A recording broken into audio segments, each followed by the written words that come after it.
अस्सलाम वालेकुम, welcome back to my channel. आज मैं आपके साथ शेयर करने वाली हूँ एक बहुत ही सिंपल, नेचुरल और इफ़ेक्टिव स्किन वाइटनिंग रेमेडी जो आप घर पे इजीली बना सकती हैं और इसके रिज़ल्ट बहुत ही अमेजिंग है।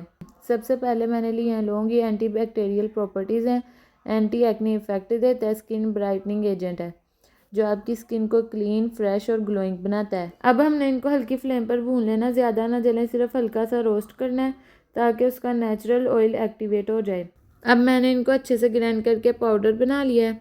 आप इस क्लोव पाउडर को एक एयर टाइट कंटेनर में स्टोर भी कर सकते हैं। अब मैंने 1 टीस्पून क्लोव पाउडर लिया और इसमें 1 चम्मच दही डाला है। दही एक नेचुरल क्लींजर है। इन दोनों को अच्छी तरह मिक्स कर लें और एक स्मूथ पेस्ट बना लेना है। अब इस पैक को अपने क्लीन फेस पर अप्लाई करें, आईज एरिया अवॉइड करें, नरम हाथों से अप्लाई करना है। लगाने के बाद 15 मिनट के लिए छोड़ देना है। जब ये ड्राई हो जाए तो नॉर्मल पानी से फेस वॉश कर लेना है।